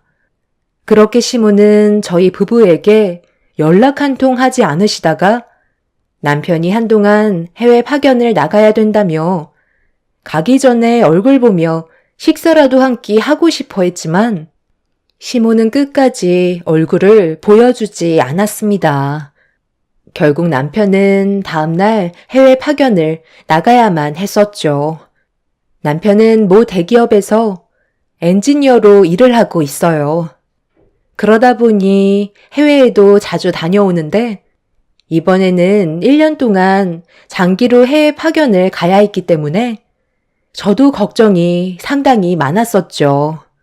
말이 1년이지 4계절 동안 남편의 얼굴을 볼 수 없다는 게 너무 마음이 아팠어요. 먹고 살기 위해 하는 일이라곤 하지만 제 속이 말이 아니었죠. 남편은 해외로 나가기 전에 시모의 얼굴을 한번 보고 싶어 했지만 끝내 시모는 문을 굳게 닫은 채 열어주지 않으셨고 남편은 해외로 떠나게 되었습니다. 결혼 생활 10년 동안 이런 일이 자주 있어서 어느 정도 적응이 될 법도 한데 남편이 해외로 떠날 때면 항상 걱정이 많았었어요. 그렇게 남편이 공항으로 들어가는 모습을 본 뒤 다시 집으로 돌아왔는데 현관문을 여는 순간 뒤에서 갑자기 누군가 제 머리채를 잡으며 집 안으로 밀고 들어왔어요. 너무 놀라 비명을 지르면서 고개를 돌리자 저와 눈이 마주친 건 한동안 얼굴을 보여주지 않으셨던 시모였습니다. 잔뜩 화가 난 얼굴로 저를 내려보시는데 평소에 제가 알던 모습이 아니었고 신변의 위협까지 느낄 정도로 시모가 상당히 분노하고 있다는 걸 알 수 있었습니다. 최대한 침착하게 지금의 상황을 정리하는 게 좋을 것 같아 흥분하지 않고 천천히 입을 열었어요. 어머님, 언제 오셨어요? 미리 연락이라도 주셨으면 밖에서 기다리시지도 않으셨을 텐데 너무 오래 기다리셔서 화가 나신 거예요? 그이는 벌써 해외로 떠났어요. 그건 내가 할 바 아니니까 너는 당장 나한테 매달 받는 생활비 400 즉시 토해내라. 당연히 받는 돈을 네가 뭔데 필요할 때마다 주겠다는 거야? 어머님, 그건 저번에도 말씀드렸잖아요. 용돈 안 드린 것 때문에 이러시는 거예요? 일단 제 머리 잡은 손부터 좀 놓고 말하세요. 이런 식으론 대화가 안 된다고요. 줄 거야, 말 거야? 2번 말하게 하지 말고 당장 400 토해내라. 어차피 내 아들도 없는 상황에 네가 뭘 할 수 있겠어? 오늘 끝장 보고 싶은 건 아니지? 시모는 제 머리채를 잡고 끝까지 놓아주지 않았어요. 계속해서 흔들어대시면서 돈을 달라고 요구하셨습니다. 결국 참다 못한 저는 시모를 강하게 뿌리치면서 떨어뜨려 놨는데 제 머리채를 너무 강하게 잡았는지 시모의 양손에는 머리카락이 한 움큼 빠져 있었고 시모의 손에 있던 제 머리카락을 보게 된 순간 이미 저도 제정신이 아니었어요. 기분이 상해버릴 대로 상해버린 상태라 시모에게 드릴 용돈은 없을 것 같다고 말씀드렸고 제 말이 끝나자마자 양팔을 걷어 붙이더니 저에게 다시 달려들려고 하시는데 갑자기 현관문이 열렸습니다. 그리고 눈앞에 나타난 건 다름 아닌 남편이었어요. 분명 비행기를 타고 떠난 줄 알았던 남편이 눈앞에 나타나자 저와 시모는 깜짝 놀라고 말았죠. 남편은 화가 머리끝까지 올라왔는지 개분옥이라는 시모의 이름을 소리치며 부르면서 거침없이 걸어왔어요. 그리고 남편이 꺼내든 서류 봉투를 뒤집는 순간 저는 바닥에 떨어진 사진을 보고 경악을 하고 말았습니다. 충격적이게도 시모는 상상 이상의 모임에 속해 있었어요. 단순 동호회인 줄 알았는데 그건 저희들의 착각이었고 이상한 단체에 빠져 매달 그곳에 돈을 바치고 있던 거였죠. 시모는 사색이 된 얼굴로 분노한 남편의 얼굴을 회피하고 있었지만 이미 모든 사실이 밝혀진 상태라 시모도 더 이상 숨기지 못하자 한마디 꺼내셨습니다. 내 마음이 편하면 그걸로 된 거 아니야? 앞으로 얼마나 더 산다고? 내가 원하는 걸 하고 싶다는 건데 이렇게까지 나를 막아서야 되겠니? 이것 때문에 그동안 계속해서 용돈을 올려달라고 했던 거였어요? 저한테 저축 잘하고 있다면서요. 저희가 급하게 돈이 필요할지도 모를 상황을 대비해 모아두셨다면서요. 그런데 엄마한테 지금 남은 재산이 뭐가 있는데요? 용돈에 집착하시는 건 엄마가 가지고 계셨던 돈이 지금 바닥이 나셔서 그런 거잖아요. 제가 하도 의심스러워서 며칠간 엄마한테 사람을 붙였어요. 도대체 얼마나 잘난 모임이길래 하루에 돈백이 넘는 금액들을 쓰는지 알고 싶었다고요. 그런데 제가 상상했던 거와는 비교도 안 될 정도로 엄청난 모임에 가입하셨더라고요. 그런 단체가 엄마한테 유익을 줄 수 있다고 생각하세요? 그 사람들은 전부 다 사기꾼이라고요. 왜 이렇게 생각이 없으신 건데요? 평소에는 저희와 의논도 잘 나누시더니 이런 건 왜 엄마 혼자 독단적으로 결정하신 거예요? 마음이 적적해서 그랬다. 항상 무언가 외로웠었는데 어느 날 어느 한 노인이 나한테 접근을 하길래 대화를 나누다가 같이 가보게 된 거였지만 나도 처음에는 노인의 말에 별로 마음이 내키지 않았었어. 그런데 산속에 있는 그 사람들이 하나같이 나를 웃으면서 반겨주고 진심으로 다가와 주는데 그동안 공허했던 내 마음이 꽉 채워지는 것 같은 기분이더라고. 나를 그곳으로 안내해준 노인은 내가 가진 모든 걸 그 단체에 기부하면 더 많은 행복을 누릴 수 있을 거라 했었다.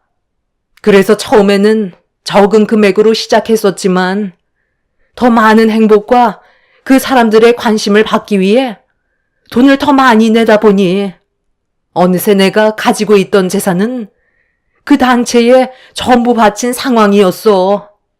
하루도 빠짐없이 돈을 넣었었는데 막상 돈이 없는 상태가 되자 사람들이 나를 대하는 행동들 하나하나가 소홀한 것 같고 내가 그 무리에서 소외되는 느낌을 받았었다.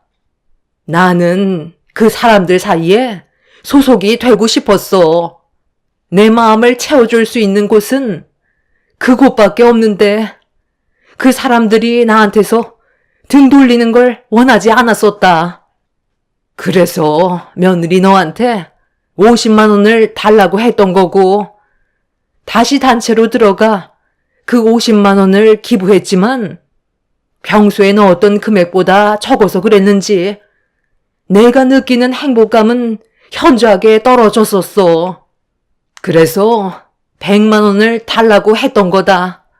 너는 지금 엄마의 행복을 앗아간 거라고. 엄마, 그곳은 사기 집단이라고요. 너무 맹신하면 안 된다는 거 몰라요? 한 번 빠지면 쉽게 나을 수 없는 곳이라고요. 이제 제발 그만하세요. 저한테 한마디 상의도 없이 집까지 처분했다면서요? 남의 행복을 갉아먹는 그곳에서 도대체 뭘 원하시는 건데요? 엄마한테 조금 잘해주고 관심 가져주는 거 전부 다 돈을 뜯기 위해 계획된 거라는 거 몰라요? 이상한 단체에 빠지지 말고 정상적인 모임을 알아보라고 했었잖아요. 경찰에 신고했지만 이미 그 사람들은 흔적도 없이 잠적해 버렸다고요. 이제 제발 정신 좀 차리세요. 엄마가 저희한테 하도 모습을 나타내지 않아서 제가 집사람 몰래 꾸민 계획이었어요. 제가 해외로 떠났다는 말이 나오면 엄마가 분명 이 사람한테 돈을 달라고 나타날 것 같았거든요. 여기에서 그만 멈추시고 다시 예전 생활로 돌아가요. 시모는 이미 저희 말을 들으려 하지 않았어요. 돈만 있으면 그 사람들을 만날 수가 있다고 갑자기 제 가방을 들더니 밖으로 뛰어 나갔습니다. 남편이 시모가 도망치지 못하게 붙잡자 시모는 저와 남편에게 그 사람들을 같이 만나러 가자면서 눈물까지 보이시며 슬퍼하고 계셨어요. 두 눈 뜨고 볼 수 없는 충격적인 광경에 경악을 했고 남편은 시모를 다시 정상적으로 되돌릴 수 있는 방법은 병원밖에 없다고 생각했는지 정신병원의 도움을 받을 수밖에 없었죠. 저희는 경찰의 도움을 받아 그 단체의 행방을 알아보고 있는 중이지만 흔적조차 없이 사라져버린 그 사람들을 찾는 건 쉽지 않은 것 같습니다. 어느 단체에 맹신을 하게 되면 사람이 순식간에 변한다는 말을 듣긴 했었는데 시모가 변해버릴 거라곤 정말 상상도 못했었죠. 시모는 현재 안정을 되찾고 있는 중이고 어느 정도 회복이 되면 다시 일상으로 돌아갈 수 있도록 최선을 다해 노력하고 있긴 하지만 한번 망가진 정신은 쉽게 돌아오지 않고 있는 게 지금의 현실입니다. 주위에서도 저와 비슷한 경험을 하신 분들이 계신가요? 이런 음지에 있는 단체에 빠진 사람들이 상당히 많이 있다는 말을 듣기는 했었지만 그게 저희 시모가 될 줄은 꿈에도 몰랐었네요. 남편은 회사와 돈을 받고 계약이 되어 있는 상태라 지금 당장 일을 그만두게 된다면 그에 따른 위약금이 발생해서 어쩔 수 없이 해외에 1년의 시간을 보내야 하는 상황입니다. 시모는 지금도 제 얼굴만 보면 이 모든 게 저로 인해 시작된 거라고 병원에서 한바탕 난리를 치셨어요. 제가 모든 걸 빼앗아 갔다고 생각하고 계세요. 현재 입원을 하지 않고 함께 지낸다면 저뿐만 아니라 아이한테까지 심각한 문제가 생길 수도 있을 것 같아 병원에서도 시간을 두고 안정을 찾을 때까지 치료하는 게 모두의 안전을 위한 방법이라고 설명해 주실 만큼 시모의 상태는 많이 심각해져 있어 걱정이 많습니다. 남편이 귀국했을 때는 시모가 다시 정상으로 돌아왔으면 좋겠어요. 그리고 시모에게 사기친 그 단체 집단도 하루빨리 잡히길 바랄 뿐입니다. 저희 가족처럼 피해를 보신 분들이 많다는 걸 알고 있는데 그분들도 하루빨리 정상적인 생활로 돌아오시길 간절히 바라며 제 사연을 들어주신 분들의 가정에도 평화가 함께 하시길 기원 드립니다. 감사합니다. 안녕하세요. 저는 평창에 살고 있는 46살 여자입니다. 이번에 저는 시댁과의 관계를 완전히 끊게 되었는데요. 정말 너무 황당하고 어떻게 사람이 그럴 수 있을지 화가 머리끝까지 올라와서 뒤도 안 돌아보고 시댁에서 나왔습니다. 다른 날도 아닌 명절날 밥 한 끼 하러 온 엄마를 대한 시모의 행동은 결코 용서받지 못할 것 같네요.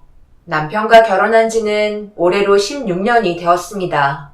그리고 그 기간 동안 저희 부부는 땀 흘리며 정말 열심히 살아왔었죠. 둘 다 없이 시작을 했던 터라 쉬지 않고 앞만 보며 달려왔던 것 같아요.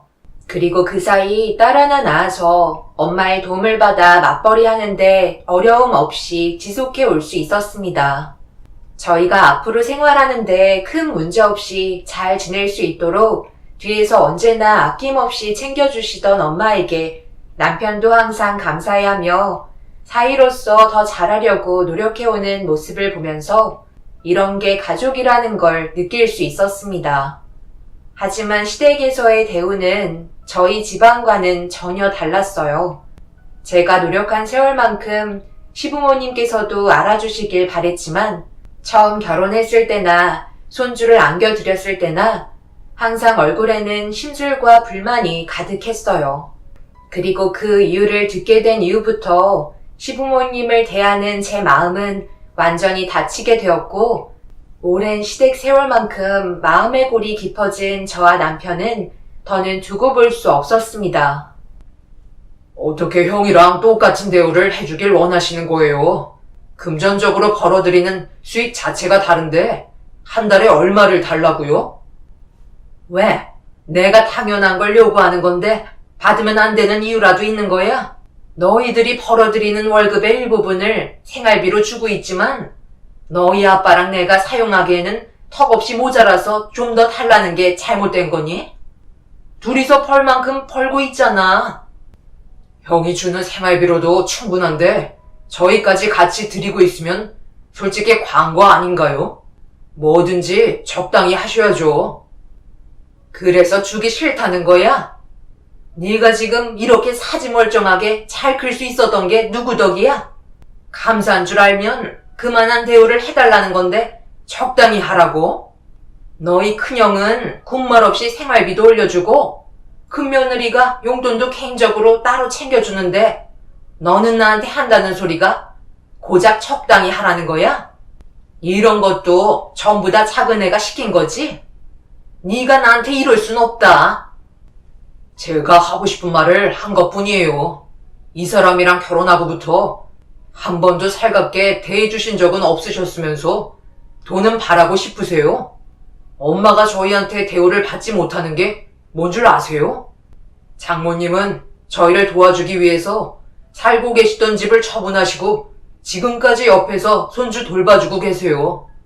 그런데도 더 많은 것들을 도와주지 못해 항상 미안하다는 얘기를 하신다고요. 그런 장모님의 과분한 사랑이 너무나 커서 뭐라도 더 해드리려고 자진해서 몸이 움직이는데 엄마는 어떻게 저희 얼굴을 보자마자 손부터 내밀면서 돈을 요구하세요? 지금 받고 계신 돈도 안 받고 싶으신 거예요? 시댁에 발을 들이는 순간부터 시모가 원하는 걸 저희한테 얘기하자 남편은 불만이 쏟아져 나왔고 결국 얼굴을 붉히며 언성을 높이다가 더는 시댁에 오고 싶지 않다는 말까지 나오게 되었네요. 방 안에서 조용히 상황을 지켜보고 계시던 시부는 남편이 난리를 치면서 인연을 끊겠다는 말까지 나오자 화가 치미셨는지 방문을 박차고 밖으로 나오셨어요.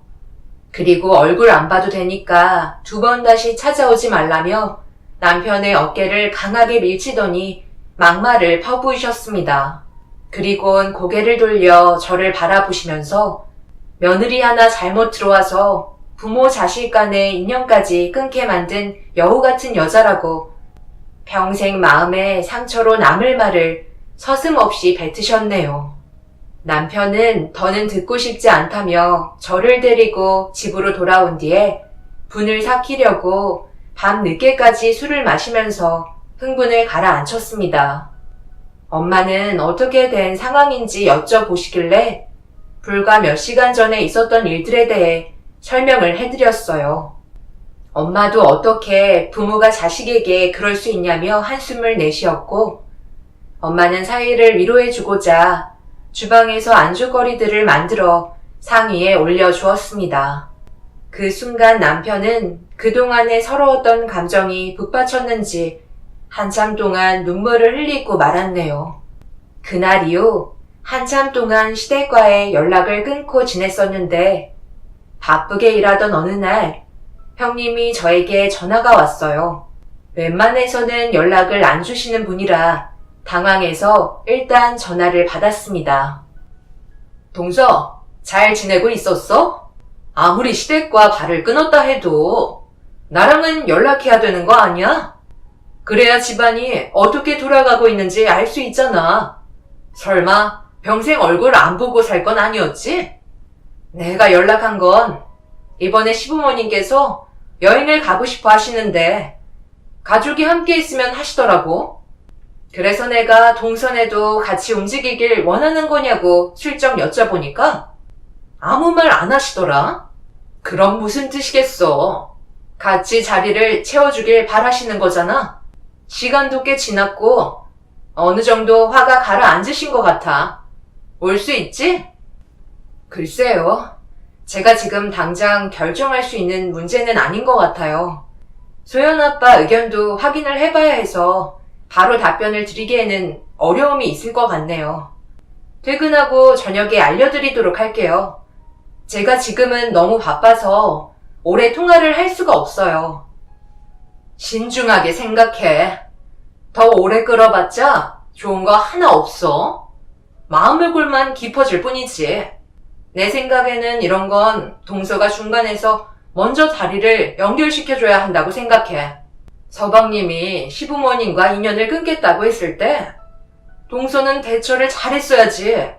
당시에 서운한 감정이 있었더라도 부모 자식 간의 인연을 끊겠다는 건 상당히 심각한 문제인데 그걸 옆에서 지켜보고 있었으면서 아무런 대응도 하지 않았다는 게 내가 봤을 때 상당히 무책임한 것 같아. 며느리로서 해야 될 도리는 해야지. 서방님이랑 똑같이 행동하면 어쩌자는 거야? 나는 이 정도 했으면 됐다고 생각하는데 서로 좋게 좋게 해결하자고. 무슨 말인지 알겠지? 형님은 처음부터 시부모님과의 관계가 워낙 좋았기 때문에 저희 부부가 왜 이렇게까지 나오는 건지 이해를 하지 못하고 있었어요. 그리고 목소리에서부터 강제성이 묻어나오고 있어 기분이 별로 좋지는 않았습니다. 저희가 왜 이렇게 극단적으로 나왔는지 이해한다는 말은 하나도 하지 않았어요. 무조건 와서 잘못했다고 빌라는 말로 들렸습니다.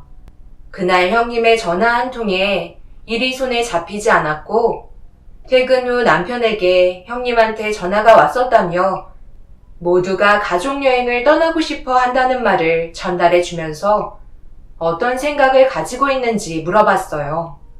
남편은 잠시도 고민하지 않고 얼굴 봐서 좋을 거 하나 없다며 분명 또 안 좋은 소리 들을 거니 가지 않는 게 좋을 거라는 답을 주었습니다. 저 또한 남편과 같은 생각이었기 때문에 형님에게 참석은 불가능할 거라고 얘기했어요. 그러자 바로 연락이 와서 받는 순간 수화기를 통해 날카로운 목소리가 들려왔네요. 동서, 내가 좋게 좋게 얘기하니까 내 말이 우스운 거야? 지금 어떤 상황인지 전혀 파악이 안 돼? 동선애랑 시부모님 중간에서 내가 왜 피해를 봐야 하는 건데? 우리 부부만 시부모님 여행 따라가서 수발질나는 거야? 동선은 왜 이렇게 이기적이야? 뭐 하나 마음에 드는 구석이 없어. 조용히 얘기했을 때 분위기 파악하고 군말 없이 따라와야지. 가지 않겠다는 말이 나와? 형님, 그게 아니라요. 저희 입장도 생각해 주셔야죠. 그동안 받은 상처가 너무 많았기 때문에 쉽지 않은 거 아시잖아요. 내가 그런 것까지 사정 봐줘가며 희생을 해야 된다는 거야? 우리는 생활비도 많이 주고 웬만한 건 시부모님께서 하자는 대로 움직이는데 동선에는 뭐만 하면 토달고 불만을 가지잖아. 그러니까 좋은 말이 나가겠어? 나도 더 이상 참기 힘드니까 군말하지 말고 이번 가족여행에 참석해. 이건 명령이야. 한 번만 더 내 말을 무시해봐. 그땐 그냥 넘어가지 않겠어?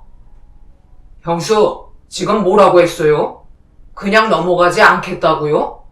옆에서 듣고 있는데 말이 너무 심한 거 아니세요? 저희가 형수의 말을 따라야 할 필요는 없다고 생각하는데요. 그렇게 저희 부모님 수발 들고 싶지 않으면 안 가면 되잖아요. 굳이 가려는 이유가 뭐예요? 그렇게 해서 뭘 얻으시려는 건데요? 그냥 두 분이 알아서 하시라고 놔두면 되는 거잖아요. 그걸 왜 저희 부부한테 책임을 전가하고 뒤에서 수발 들어주길 원하는 거죠? 한마디로 형수는 편하게 여행을 가고 우리가 뒤치다꺼리 다 해주길 바라는 거잖아요. 제 말이 틀렸나요? 생활비도 많이 주고 용돈도 따로 주는데 우리는 그런 능력도 되지 않으면서 가족여행 때 수발도 들으려 하지 않고 참석도 안 한다니까 기분이 나쁜 거 아닌가요? 형수가 뭘 바라는지 눈에 훤히 보이는데 굳이 거길 따라가서 기분 상할 이유는 없잖아요. 그리고 안 좋은 말들 듣게 될 게 뻔한데 뭐하러 고생을 사서 해요? 제가 확실하게 얘기했으니 더 이상 이 사람한테 전화하지 마시고 형수도 저희 가족사에 그만 참견하세요. 남편은 형님에게 있었던 불만들을 털어놓으면서 언성을 높였고 저희 입장을 확실하게 얘기한 뒤 전화를 끊어버렸습니다. 그 이후로 연락이 오지는 않았지만 뭔가 기분이 찝찝했어요. 저희가 뭘 그렇게 잘못했는지 이해를 할 수 없었어요. 남편과 결혼을 하고 잘 살아보겠다며 열심히 두 발로 뛴 것밖에 없었고 그 와중에 시부모님께서 원하시는 거 최대한 맞춰드리면서 형님네 눈치 봐가며 제 위치에서 할 수 있는 것들을 불평불만 가지지 않고 계속해서 해왔었는데 정작 시부모님과 형님네는 그런 저희들에게 좋은 말들을 해주기는커녕 오히려 젖먹이 아기 마냥 바라는 게 점점 많아졌고 그에 따른 불만까지 커졌습니다. 그러다 보니 남편과 저는 더욱더 지쳐가면서 벅차기만 했어요. 더는 따라주지 못할 것 같아 힘들다고 얘기한 건데 그걸 부정적으로 바라만 보신 시부모님과 형님네 가족에게 너무 서운했었습니다. 결국 모두와 연락을 끊고 지내면서 저희가 얻을 수 있었던 건 스트레스에서 해방이 될 수 있었던 거였고 그렇게 되니 마음도 편해지면서 저희 부부가 웃으며 대화할 수 있는 여유까지 생기게 되었네요. 그 전에는 일적으로도 힘들었는데 시댁 식구들까지 스트레스를 줘서 웃을 수 있는 여유조차 없었거든요. 차라리 잘 됐다 싶었어요. 그리고 2년 끊고 살다 보니 어느새 이런 환경에 적응이 돼서 그런지 다시 시댁에 발을 들인다는 게 상상이 안 될 정도로 더는 가고 싶지 않았습니다. 그렇게 한 2년 정도 연락을 안 하고 지냈던 것 같아요. 그리고 그 사이 저희 가족에게 많은 변화가 생겼습니다. 엄마의 건강 상태가 많이 안 좋아지셔서 누군가의 도움이 필요했어요. 그래서 이 문제로 남편과 단둘이 오랜 시간 대화를 주고받았네요. 당연히 시설도 좋고 도움도 받을 수 있겠지만 그렇다고 장모님을 요양원에 모시는 건 내가 생각해도 아닌 것 같아. 그동안 우리한테 얼마나 많은 도움을 주셨는데 건강 좀 안 좋아지셨다고 요양원에 모신다는 게 말이 된다고 생각해? 나도 엄마를 요양원에서 생활하시게 하고 싶지 않아. 내 마음도 편하지 않을 거고 걱정도 많이 될 텐데 굳이 돈 써가면서 엄마를 모신다고 우리가 아무렇지 않게 살아갈 수는 없잖아. 그래서 이런 얘기를 엄마한테 했었는데 무조건 들어가신대. 절대 고집을 꺾지 않으셔. 우리한테 피해주는 걸 원하지 않으신 것 같아. 내 말은 아예 들을 생각을 안 하시는데 당신이 잘 좀 설득해봐. 차라리 당신이 일을 좀 쉬는 게 어떻겠소? 우리도 이제 나 혼자 벌어도 우리 가족 먹고 살 만큼 경제적인 능력도 되는데 굳이 당신까지 일하면서 돈을 벌기에는 좀 미련한 행동 같아서. 앞으로는 소연이도 당신 손이 자주 필요할 테고 장모님 또한 도움이 필요한데 이제 집안일에 좀 더 신경 쓰는 게 좋을 것 같네. 그래야 모두가 안정적으로 울타리 안에 있지 않을까? 남편은 저희 엄마가 요양원에 들어가시는 걸 원하지 않았어요. 저도 마찬가지였지만 엄마의 고집을 꺾는다는 게 쉽지는 않았습니다. 그래서 남편이 장모님을 설득시키기 위해 조용히 대화를 진행했고 결국 저희가 원하는 대로 집에서 함께 지낼 수 있었네요. 그리고 저는 회사의 사정을 얘기한 뒤 일을 쉬게 되었고 그날 이후 일 때문에 제대로 하지 못했던 집안일에 손을 댔고 저희는 주어진 환경에 맞게 잘 헤쳐나가고 있었어요. 그런데 갑자기 연락이 없었던 시모에게 전화가 왔습니다. 잘 지내고 있었니? 너는 그동안 셰미가 어떻게 살고 있는지 궁금하지도 않았어? 내가 꼭 먼저 연락을 해야 받는 거야? 네, 어머님, 잘 지내셨어요? 무슨 일 때문에 연락 주신 거예요? 소연 아빠는 지금 일 나갔어요. 그냥 너희들이 어떻게 지내는지 궁금해서 연락해봤다. 사람 인연 끊는 게 그렇게 쉬운 것도 아닌데 정말 평생 동안 얼굴 안 볼 생각한 건 아니지? 시간 좀 지나고 생각해보니 그동안 내가 너한테 너무 모질게만 한 것 같아 미안하다. 그래서 이번 명절에 얼굴 좀 봤으면 좋겠는데 시간 되면 와줄 수 있겠니? 통화로 대화하는 것보다 얼굴 보면서 대화하는 게 좋지 않겠어? 내가 너한테 진심으로 사과하고 싶어서 다가가는 거니? 시간이 꽤 지난 만큼 다시 관계 회복을 했으면 좋겠구나. 시모는 저희 부부에게 했던 행동들에 대해 미안하게 생각하신다며 잘못을 인정하고 계셨어요. 그리고 명절날 얼굴 보며 대화하길 원하셨습니다. 시모의 마음속을 알지 못하고 있던 터라 섣불리 시댁에 들리겠다는 말을 바로 해드리지 못했어요. 남편과 충분히 상의 후 연락드리겠다고 얘기한 뒤 전화를 끊었고 퇴근 후 남편과 저녁 식사를 끝내고 시모와 전화 통화를 했었던 내용에 대해 설명하며 어떻게 할 건지 의견을 물어보았습니다.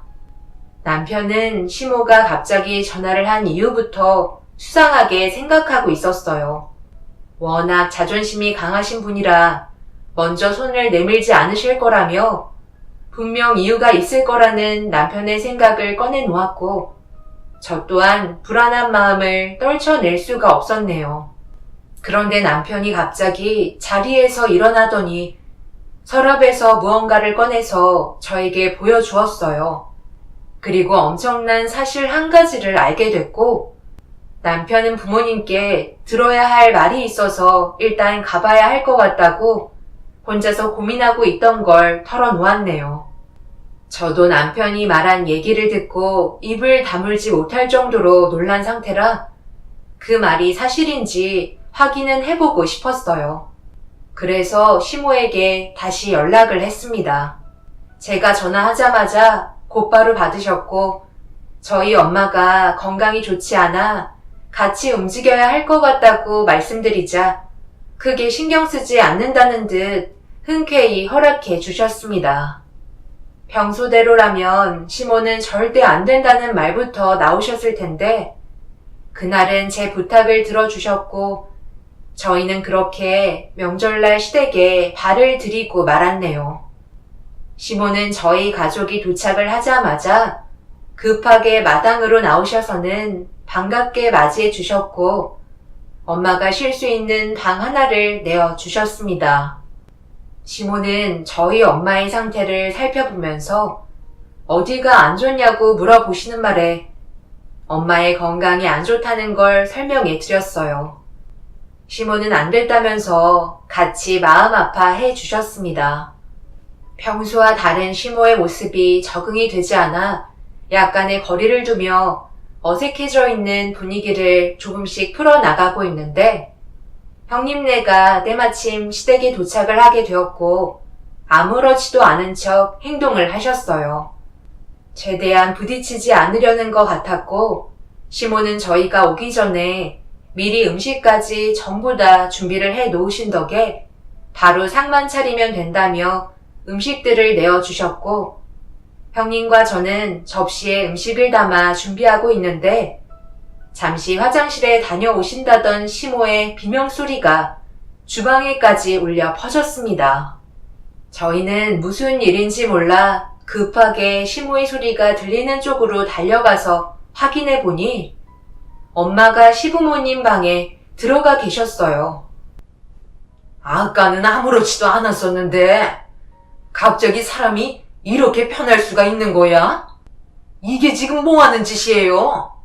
당장 내 방에서 나가세요. 엄마, 방에 얌전히 계시라니까. 여기서 지금 이러시면 어떡해요. 어머님, 죄송해요. 제가 전부 다 치울 테니 이해 좀 해주세요. 살다 치매가 이렇게 심한 사람은 처음 봤네. 나중에 온 집안을 돌아다니며 싸는 거 아니야? 사돈, 제가 누군지 모르겠어요? 아유, 지금 막 밥 먹으려 하는데 이게 무슨 난리야? 이래서는 불안해서 음식이 어디로 들어가는지도 모를 것 같다. 우리 집이 노숙촌도 아니고 아무 데서나 싸지르면 어쩌자는 거야? 아무리 치매라도 이건 정말 너무하잖아. 냄새 어쩔 거야? 저희가 치운다고 하잖아요. 그만 좀 하세요. 먼저 식사들 하고 계세요. 저희가 깔끔하게 처리하고 가도록 할게요. 아들, 네가 왜 사돈이 실수한 걸 처리한다는 거야? 이건 작은 애가 처리해야지. 그럼 지금까지 같이 생활하면서 이런 일들을 너도 같이 해왔다는 거야? 상태가 이렇게 심각한데 요양원에 안 보내고 여태까지 모시고 있으면 어떡하니? 엄마보다 그동안 저희에게 잘 해주셨고 많은 것들을 도와주셨어요. 엄마가 참견할 문제는 아니에요. 저희가 알아서 할 테니까 그만 주방에 가 계세요. 오래간만에 모인 만큼 서로 조심해줬으면 좋겠어요. 형이 엄마 좀 주방으로 모셔주면 좋겠는데. 남편의 목소리가 어두워지자 눈치를 살피며 모두가 주방으로 돌아갔어요. 그리고 저희는 평소처럼 엄마가 바닥에 실수하신 걸 닦았고 저는 엄마를 부축해 화장실에서 처리를 해드렸어요. 그리곤 가지고 온 새 옷으로 갈아입혀 드렸네요. 엄마는 피곤하셨는지 누워 계시려 하시길래 침대에 눕혀드리고 조용히 방문을 닫았습니다.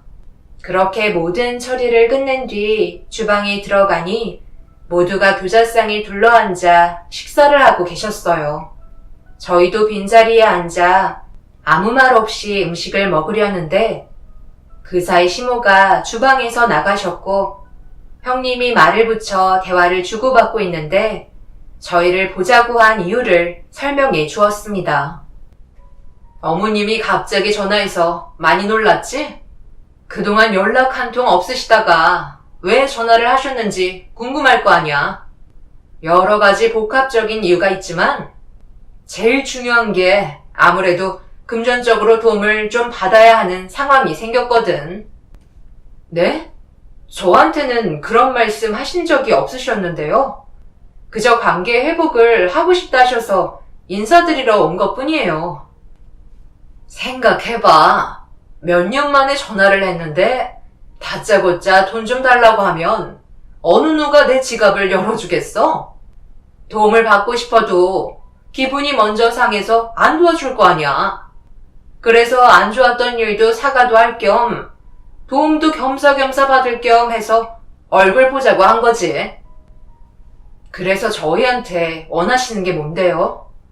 형님네가 돈이 많지 저희는 모아놓은 돈이 별로 없어요.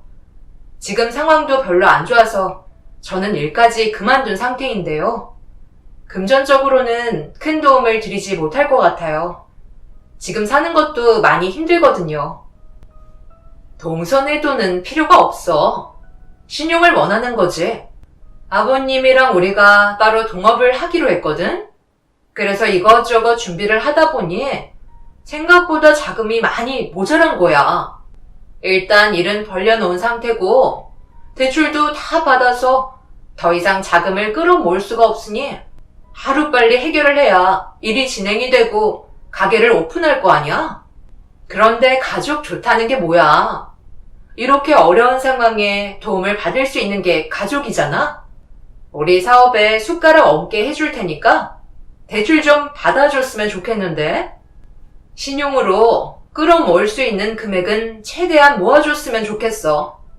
그래야 여유롭게 준비를 하지. 계획했던 것보다 평수를 2배나 높게 잡아버리는 바람에 준비 금액도 2배나 들어가게 되었거든. 여기서 동선회가 우리를 도와주지 않는다면 그 피해는 엄청 날 거라고. 급한 불만 먼저 끌 수 있게 서둘러 도와줬으면 좋겠어. 명절 끝나고 바로 준비해 줄 수 있지? 결국 그게 목적이었던 거예요. 사과는 하고 싶지 않은데 돈은 필요하고 그래서 마음에도 없는 말해가면서 저희를 여기에 부른 거였네요. 더 이상 들을 생각도 없습니다. 이런 식의 대화는 원하지 않았기 때문에 먼저 자리에서 일어날게요. 남편은 시댁 식구들의 행동에 많이 실망했는지 곧바로 자리에서 일어났어요. 저도 같이 일어난 뒤 엄마가 있는 방문을 열었는데 좀 전까지만 해도 누워 계셨던 엄마가 자리에 안 계시길래 급하게 남편에게 도움을 요청했고 저희는 집안 곳곳을 살피며 엄마를 찾기 시작했어요. 웬만해서는 한자리에 계시는 분이셔서 마음을 놓고 있었는데 갑작스러운 상황에 당황하고 말았네요. 그런데 집 반대편에서 남편이 소리치는 목소리가 들려와 급하게 달려가서 확인을 하는 순간 경악할 만한 장면을 두 눈으로 목격을 하고 말았습니다. 퇴비 창고에 밥 한 공기와 간장 종지를 올려놓은 작은 독상이 보였고 그 옆에는 시모가 보였습니다. 엄마는 퇴비 창고에 우두커니 서서는 저희를 바라보시더니 그 자리에 앉아 시모가 차려준 형편없는 상차림에 숟가락을 들었고 화가 머리끝까지 치밀어 오른 저는 엄마가 들고 계신 숟가락을 쳐낸 뒤 밖으로 모시고 나왔네요. 지금 이게 뭐 하시는 거예요? 엄마가 지금 장모님이 치매 걸리셨다고 퇴비 창고에 두신 거예요? 그리고 제 눈에 보이는 저 상의에 있는 밥이랑 간장 종지는 뭐예요? 설마 저걸 여기에서 드시게 하려는 건 아니시죠? 엄마 제정신이세요? 그럼 밥 먹으면 또 쌀 텐데 내가 그 꼴을 또 봐야 한다는 거야? 이것저것 많이 먹어봤자 싸는 양만 많을 텐데 뭐하러 고생을 사서 해? 그래서 내가 최소한으로 차려준 거다. 이 정도도 신경 많이 써준 거야. 여기서 실수하는 건 큰 문제 없잖아. 저희 엄마가 환자인 거 뻔히 아시면서 어떻게 그러실 수 있으세요? 분명 전화로도 설명을 해드렸을 텐데요. 그럼에도 이런 식으로 대우해 주신 건 저도 더 이상은 참기 힘들 것 같네요. 그리고 저희를 부른 이유가 전부 돈 때문이라면서요? 그 사업 망하길 간절히 바랄게요. 여보, 나 이 집에 더 이상 머물러 있고 싶지 않아. 빨리 해결하고 당장 나가자. 남편은 저희 엄마를 부축해 드린 뒤 차에 모셔다 드렸고, 그리고 가방에서 물건 하나를 꺼내 들었어요. 시모는 저희가 떠나려 하자 안절부절 못하며 무엇을 잘못했는지 이해할 수 없다는 변명의 말을 늘어놓기 시작했습니다. 남편과 저는 시댁에 다시 들어가 주방으로 향했고, 남편은 식사를 하고 있는 교자상을 엎어버린 뒤 낡은 사진첩 하나를 툭 던져 놓았네요. 시부는 버릇없이 무슨 짓이냐며 자리에서 일어나 남편의 멱살을 잡았고, 형님은 바닥에 던진 낡은 사진첩을 펼쳐 보았습니다. 그리고 그 사진을 내려다본 시부의 얼굴빛은 사색이 되었고, 남편의 멱살을 잡고 있던 손을 풀더니 형님이 들고 있던 사진첩을 건네받았어요. 그리고 시부의 손이 떨리기 시작했고, 남편은 시부를 바라보며 사진 속에 담겨있는 상황들을 해명하시라고 소리를 질러댔어요. 그 사이 시모가 주방으로 달려왔고, 시부는 들고 있던 사진첩을 시모를 향해 던졌습니다. 왜 두 분 다 아무 말도 못 하시는 건데요? 설명 좀 해보시죠. 이게 어떻게 된 상황인지 두 분이 제일 잘 아시잖아요. 두 분이서 언제부터였어요? 저희 모두를 언제까지 숨길 수 있을 거라 생각하셨냐고요? 장모님께서 치매가 오신 뒤로 절대 비밀이라고 반복해서 얘기하시면서 사진첩을 가지고 돌아다니시길래 제가 받아서 확인을 해보니 이런 장면들이 있더라고요. 세상 떠나신 장인어른께서 사진 작가인 거 다들 아셨잖아요. 장인 장모님께서 여행하시면서 사진 찍는 걸 좋아하셨는데 그 사진첩에 보관되어 있던 사진들이에요. 누가 봐도 충격적인 장면 아닌가요? 아버지는 형수의 어머님이랑 몰래 손을 잡고 계시고, 엄마는 형수의 아버님이랑 몰래 손을 잡고 계시는 장면은 누가 봐도 불륜 아닌가요? 도대체 언제부터였어요? 이게 다 당신 때문이야. 먼저 시작했기 때문에 나도 똑같이 해준 것 뿐이라고. 당신이 먼저 사부인한테 다가갔잖아. 뭔 소리야? 나는 당신이 먼저 그랬다고 생각했는데 사돈어른한테 눈웃음 치면서 나한테도 안 부리는 온갖 교태로 아양 떨며 옆에 붙어서 꼬리친 게 누군데? 당신이 그러지만 않았어도 나도 아무런 행동도 하지 않았다고. 나한테 탓을 돌리지 마. 그럼 두 분은 지금 서로 알고 계셨다는 말인가요? 지금 이 상황이 말이 된다고 생각하세요? 다른 사람도 아닌 가족이라고요. 말도 안 돼. 아버님, 어머님, 정말 저희 부모님과 바람 피우고 계셨던 거예요? 그럼 이 사진들이 진짜라는 거네요? 형님은 경악을 하며 현실을 받아들일 수 없다는 표정으로 시부모님을 바라봤고, 아주버님도 많이 놀라셨는지 시부모를 바라보곤 아무 말도 하지 못하고 있었습니다. 결국 사진첩에 있던 양가 집안의 불륜 현장을 목격한 사진 때문에 집안은 초토화가 되어버리고 말았네요. 엄마가 치매가 오지 않았다면 이 사실은 평생 밝혀지지 않았을 거고 아무도 몰랐을 사실이었어요. 아주버님과 형님이 결혼할 때부터 시부모의 불륜은 지속되어 오고 있었습니다. 또한 서로가 알고 있으면서도 묵인하며 모른 척하고 있었죠. 자식들만 전혀 모르는 상황이었지만 아빠가 엄마와 여행을 다니시다가 시부모님과 형님네가 여행을 떠났을 때 같은 장소에서 만났었고 양가 집안의 불륜 장면이 사진 속에 찍히게 된 거였어요.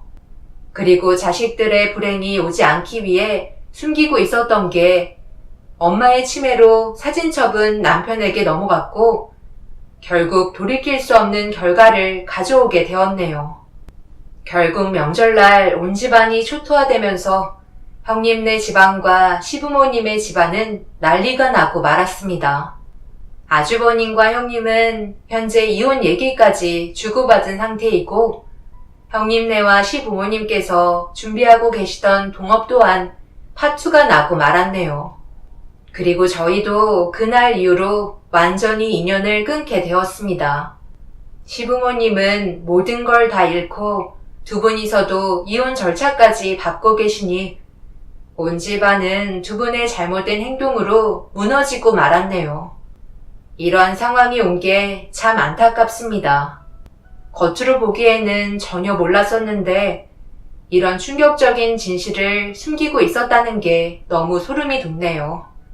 뉴스나 드라마에서나 보던 상황들이 제 눈앞에 펼쳐지니 믿어지지가 않습니다. 분명 저 말고도 이런 비슷한 경험을 해보신 분들이 많으실 것 같네요. 어찌됐든 이걸로 시부모와의 인연을 마무리해서 다행이라 생각합니다. 앞으로 저희 가족만 생각하면서 사는 게 좋을 것 같네요. 그리고 얼마 전에 남편 핸드폰 번호도 바꿨어요. 시모에게 계속 전화가 오더라고요. 갈 곳이 없으니 받아달라는 내용이었어요. 이런 끔찍한 일들을 저지르고 함께 살고 싶은 생각을 가지고 계신다는 게 정말 어이가 없습니다. 절대 받아주지 않을 거고 엮이고 싶지도 않네요. 제 사연 들어주신 분들, 오늘 하루도 힘차게 출발하시길 바라며 언제나 행복이 가득하셨으면 좋겠습니다. 감사합니다.